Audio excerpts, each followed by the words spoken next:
नमस्कार, मैं हूं आपके साथ आयुषी गुप्ता। हाल ही में राजा रघुवंशी हत्याकांड ने उत्तर प्रदेश और देश भर में सनसनी मचा दी थी। इस मामले में अब एक नया मोड़ और चौंकाने वाला मामला सामने आया है। ज्योतिषाचार्य का बयान सामने आया है। उन्होंने ये दावा किया है कि इस हत्याकांड में एक और महिला शामिल हो सकती है और सोनम रघुवंशी का उस महिला के साथ समलैंगिक संबंध हो सकता है। ये दावा सोशल मीडिया और समाचार चैनलों पर तेजी से वायरल हो रहा है, जिसने इस केस को और भी ज्यादा जटिल बना दिया है। राजा रघुवंशी हत्याकांड उत्तर प्रदेश के एक चर्चित और रहस्यमय मामले के रूप में सामने आया। इस हत्याकांड में सोनम रघुवंशी का नाम प्रमुखता से उभरा है और पुलिस इस मामले की गहनता से जांच कर रही है। हत्या के पीछे के कारण, संदिग्धों की भूमिका और इस केस में जुड़े अन्य जो जानकारी है वो अभी तक स्पष्ट नहीं हो पाई है। और इसी बीच ज्योतिषाचार्य ने दावा किया है, एक नया आयाम इस पूरे मामले को दे दिया है।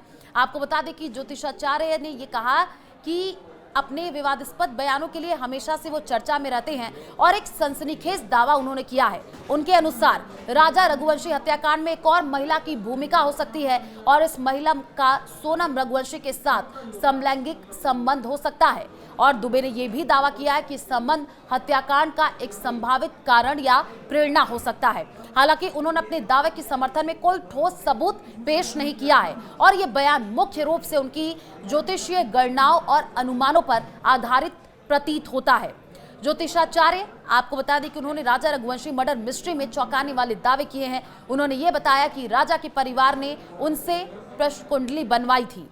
ज्योतिषाचार्य ने राजा रघुवंशी मर्डर मिस्ट्री में चौंकाने वाले दावे किए हैं। उन्होंने बताया कि राजा के परिवार ने उनसे प्रश्न कुंडली बनवाई थी, जिसमें परिवार ने कई सवाल पूछे। पहला सवाल था कि राजा की हत्या हो गई, लेकिन उनकी बहू सोनम कहाँ है। पंडित ने जवाब दिया, सोनम जिंदा और सुरक्षित है। पंडित ने बताया कि उनके अब तक के दावे सही साबित हुए हैं। सोनम उत्तर दिशा में, हत्या में 3-4 लोग शामिल। यानी परिवार ने दूसरे जो सवाल किया वो ये था, सोनम जिंदा है तो कहाँ है। पंडित ने बताया था कि वो उत्तर दिशा में है। तीसरा सवाल, हत्या में कौन शामिल है। इस पर पंडित ने खुलासा किया था कि 3 से 4 लोग और एक महिला इसमें शामिल है। चौथा सवाल, वो महिला कौन, पर पंडित का जवाब था, आपकी बहू सोनम। दूसरी महिला और समलैंगिक संबंध का दावा किया जा रहा है। पंडित ने दावा किया कि हत्या में एक और महिला शामिल है जो जल्द सबके सामने आएगी। उन्होंने कहा कि ये महिला सोनम की सहेली हो सकती है और दोनों के बीच संबंध हो सकते हैं। इस सवाल को दोबारा पूछे जाने पर पंडित ने फिर यही बात दोहराई। पंडित ने कहा कि सोनम के परिवार ने राजा के परिवार को धोखा दिया। राजा की कुंडली में मृत्यु योग था, जिसकी जानकारी सोनम के परिवार ने छिपाई। अगर ये जानकारी दी जाती तो उपाय किए जा सकते थे और ये घटना टल सकती थी। पंडित ने बताया कि उनके अब तक के दावे सही साबित हुए हैं।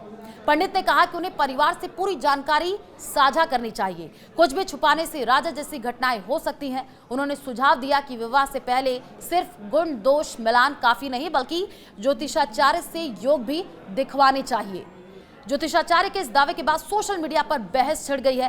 कुछ लोग इसे गंभीरता से ले रहे हैं, जबकि अन्य इसे महज सनसनीखेज फैलाने का प्रयास मान रहे हैं। कई यूजर्स ने इस तरीके के संवेदनशील दावों को बिना सबूत के सार्वजनिक करने की आलोचना की है। खास तौर पर समलैंगिकता जैसे निजी और संवेदनशील मुद्दे के इस तरीके से उठाने पर कुछ लोगों ने आपत्ति जताई है, क्योंकि इससे न केवल सोनम की निजता प्रभावित हो सकती है, बल्कि सामाजिक धारणाओं पर भी गलत असर पड़ सकता है।